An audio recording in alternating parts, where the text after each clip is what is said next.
কিরে পটল, এটুকুতে হাঁপিয়ে পড়লি নাকি? পা দুটো আর একটু চালা, আর একটু তাড়াতাড়ি হেঁটে আয়। বুঝলি তো, এই বাঁশ বাগানটা পেরোতে পারলে আর কোনো চিন্তা নেই, আর ভয় নেই। একটু জোরে পা চালা।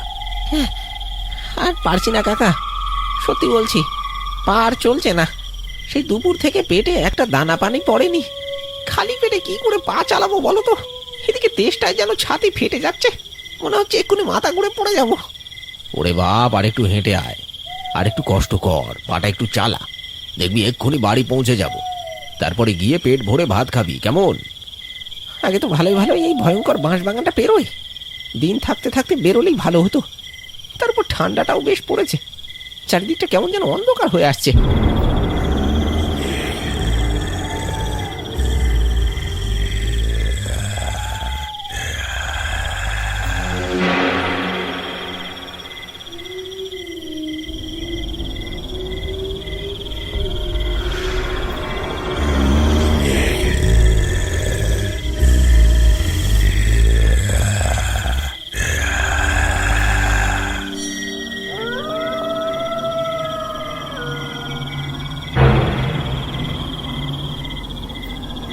দাঁড়াও কাকা, দাঁড়াও দাঁড়াও দাঁড়াও, আর এক পা এগোবে না। কেন রে, কি হলো আবার? এই ঠান্ডাতে দাঁড়িয়ে গেলি কেন? ওই দেখো কাকা, সামনে তাকাও। কে একজন যেন দাঁড়িয়ে আছে, একদম নড়ছে না। এই রে,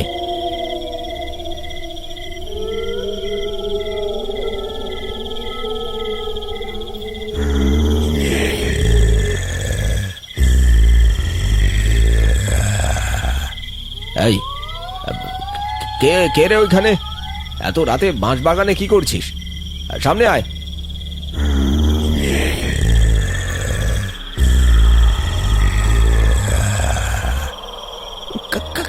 কাকা চুপ করে যাও, ওটা মানুষ নয়, ওটা ওটা মনে হচ্ছে ওইটা। চলো এখান থেকে পালাই। এই কে রে? সামনে আসবি নাকি মার খাবি? ভেবেছিস তোরা ভয় দেখাবি আর আমরা বোকার মতো পালিয়ে যাব?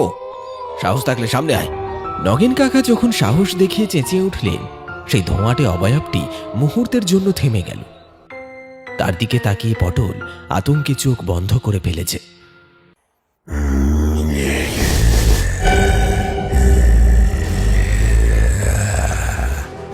কাকা পালাও, ওটা এবার এদিকে আসছে। নগেন কাকা ততক্ষণে বুঝতে পেরেছে পরিস্থিতি খারাপ। তার সমস্ত সাহস উধাও হয়ে গেছে। মানুষ হলে না হয় লড়ে যেতেন, কিন্তু এ তো অন্য কিছু। দৌড়ো দৌড়ো পটল, পিছনে ফিরে তাকাবি না। নগেন কাকা আর পটল দুজনেই আর এক মুহূর্ত অপেক্ষা করল না। বাঁশ বাগানের এবড়ো খেবড়ো রাস্তা ধরে উল্টো দিকে দৌড়তে লাগলো। পটলের শরীরের ক্লান্তি যেন মুহূর্তে উবে গেল।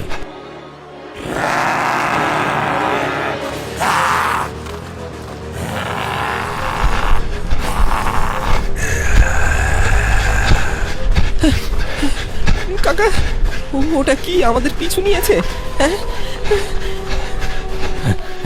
পিছনে তাকাতে বারণ করেছে, শুধু দৌড়ো, যত জোরে পারিস দৌড়ো। এই বাঁশ বাগানটা পার হলেই তবেই আমরা বাঁচবো।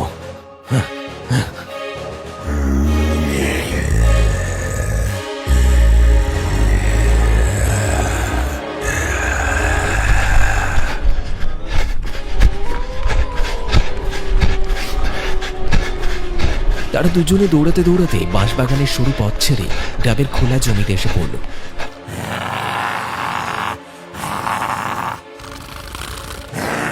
সেই অবয়বটি বাঁশ ঝোপের আবছায়ায় মিলিয়ে যেতেই তারা দুজনেই হাঁপাতে হাঁপাতে রাস্তার ধারে বসে পড়ল। তাদের শরীর তখন ভয়ে কাঁপছে।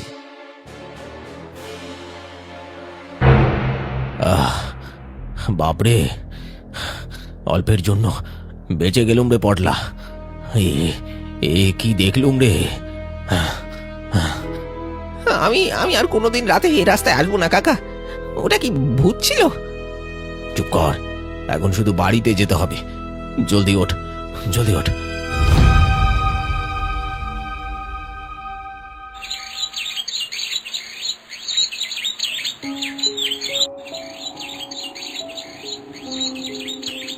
সবে শীত শুরু হয়েছে।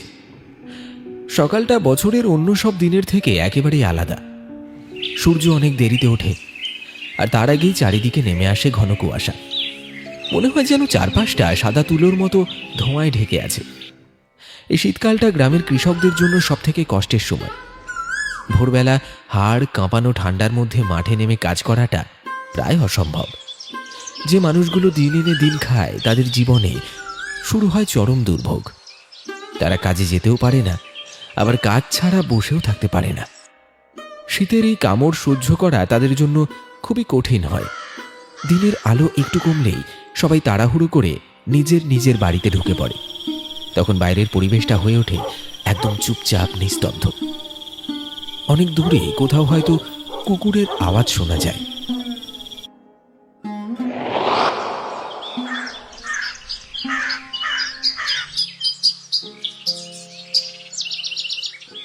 ও বাবা, শীত পড়তে না পড়তেই শরীরটা যেন ঠান্ডায় জমে যাচ্ছে। এভাবে কাজ করব কি করে? কি বলিস রে বাবা, এই তো সবে ঠান্ডা পড়তে শুরু করেছে, তাহলে তো আর কিছুদিন পর একেবারে জমে বরফ হয়ে যাবি। কি আর হবে খুড়ো, ততদিন বিশু কাকা মরে ভূত হয়ে যাবে।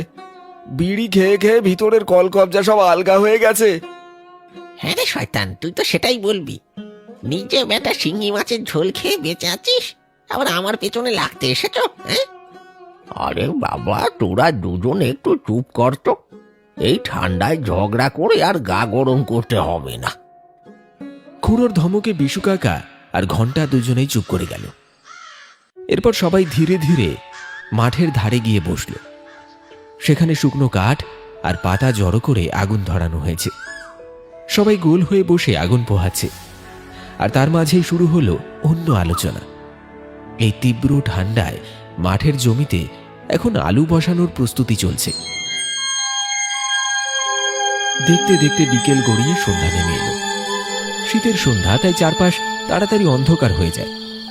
গ্রামের কিছু লোক এখন একত্রিত হয়েছে তাদের পরিচিত আড্ডাস্থলে, গ্রামের মোড়ের ছোট্ট ক্লাবঘরটিতে। আলো আঁধারি আর কুয়াশার আবছা পরিবেশে ক্লাবঘরের ভেতরে তখন জমজমাট আড্ডা চলছে। আড্ডার ঠিক উল্টো দিকে একটা পুরনো চেয়ারের ওপর রাখা সেকেলে সাদা কালো টিভিতে তখন উত্তম কুমারের সিনেমা হচ্ছে। তুমি গাধা।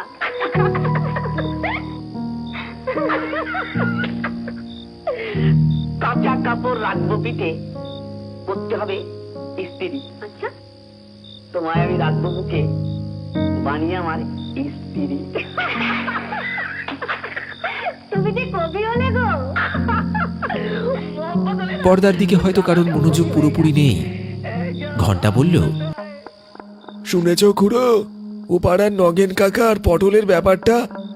হ্যাঁ, সকাল থেকে কানাঘুষো শুনেছি বটে, তবে সত্যি কিনা জানি না ঠিক।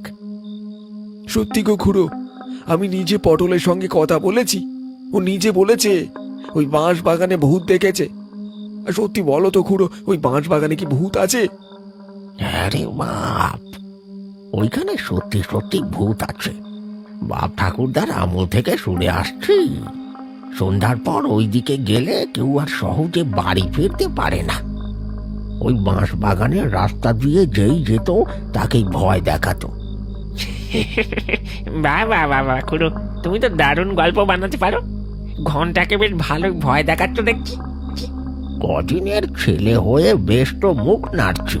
ওই বাঁশ বাগান নিয়ে কতটুকু আর জানিস? যেদিন ওদের পাল্লায় পড়বি সেদিন প্যান্ট খুলে সব সাহস ফুস হয়ে যাবে দেখিস। কই, আমিও তো রোজ ওই বাঁশবাগান দিয়ে যাতায়াত করি, কিছু তো নজরে পড়ে না। হ্যাঁ রে মুখ পোড়া, ভূত বেটা তোর সঙ্গে দেখা করার জন্য বসে থাকবে নাকি রে? দম থাকে তো আজ রাতে গিয়ে ওই বাঁশ বাগান থেকে একটা বাঁশ কেটে নিয়ে আয় দেখি। ঠিক আছে খুড়ো, আজ রাতে একটা নয়, দুটো বাঁশ কেটে নিয়ে আসবো, না হলে আমার নাম পল্টু না। কথা শেষ করে উঠে দাঁড়ালো। সবার দিকে এক ঝলক তাকিয়ে চ্যালেঞ্জ ছুঁড়ে দিল। আজ রাতেই সে ওই বাঁশবাগান থেকে বাঁশ কেটে এনে প্রমাণ করে দেবে যে ওখানে কোনো ভূত নেই, আর ভূত বলে কিছু হয় না। পল্টু হন করে ক্লাবঘর থেকে বেরিয়ে গেল।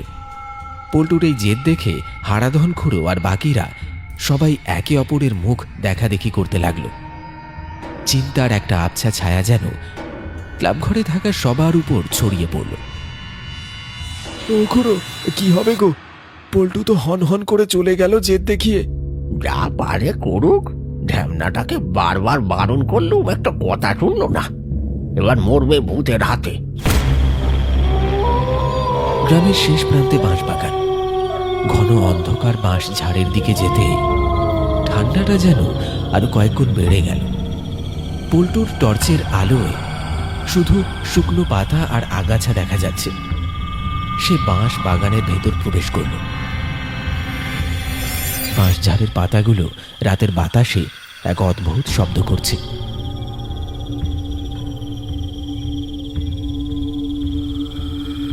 এই তো কিছুই তো নেই। ওই বুড়োটা সবেতেই বেশি বেশি ভূত ভূত করে গ্রামের লোকগুলোর মাথা খেলো।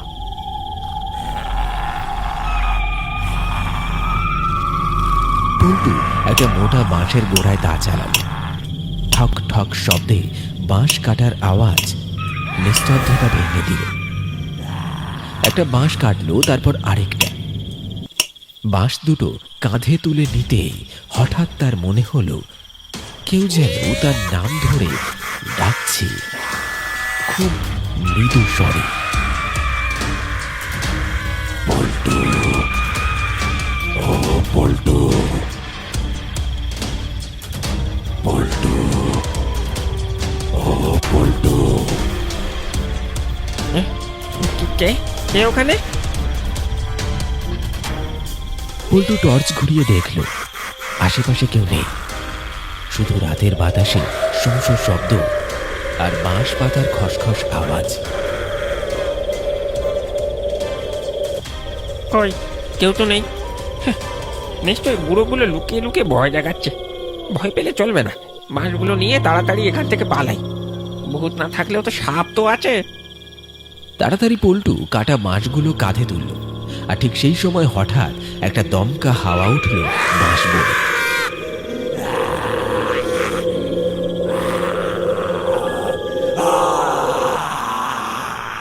পল্টু, ও পল্টু।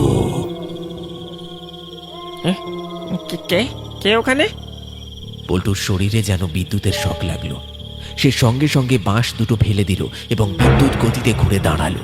তার টর্চের আলো সোজা গিয়ে পড়ল এক বিভৎস মূর্তির ওপর। টর্চের আলোয় দেখা গেল একটা অতি লম্বা লিকলিকে অবয়ব, যা কোনো মানুষের মতো দেখতে নয়। তার চোখ দুটো যেন আগুনের ফুলকি, আর মুখটা বিকৃত হয়ে এমনভাবে হাসছে, দেখে মুহূর্তে পল্টুর মেরুদণ্ড বেয়ে বরফ ঠান্ডা স্রোত বয়ে গেল। তোর বড্ড সাহস হয়েছে। তোর ওই বুড়ো খুড়োদের কথা বিশ্বাস হয়নি, তাই না? ভেবেছিলি ভূত হয় না।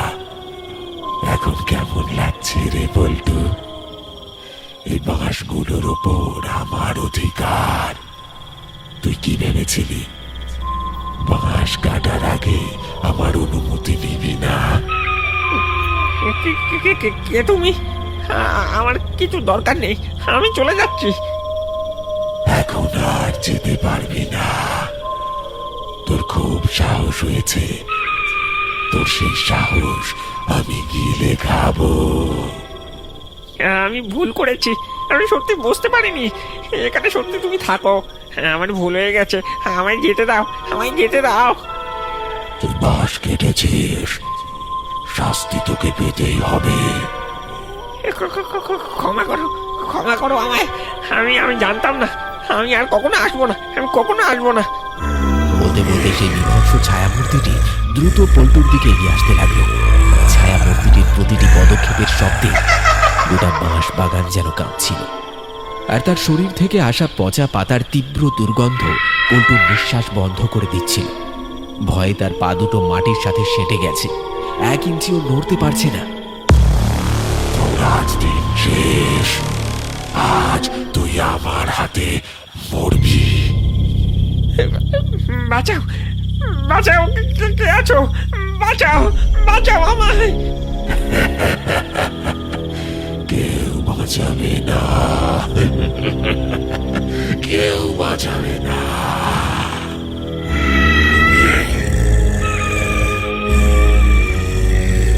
কিছু বুঝে ওঠার আগে তৎক্ষণাৎ সেই বাঁশবাগানের ভূত বিদ্যুৎ গতিতে তার একটা পা খপ করে ধরে ফেলল। এরপর এক ঝটকায় তাকে মাটি থেকে উল্টো করে ঝুলিয়ে ধরল। পল্টু বুঝতে পারল আজ তার শেষ দিন। তার সেই অন্ধ জেদ আর অবিশ্বাসী আজ তার মরণ ডেকে এনেছে।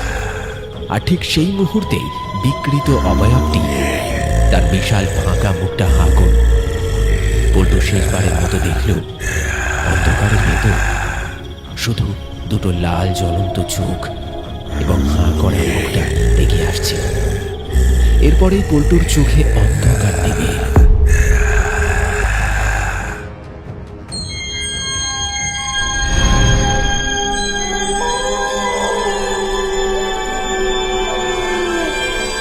পল্টু যখন চোখ খুলল দেখল সে সেই ছোট্ট ক্লাব ঘরে শুয়ে আছে।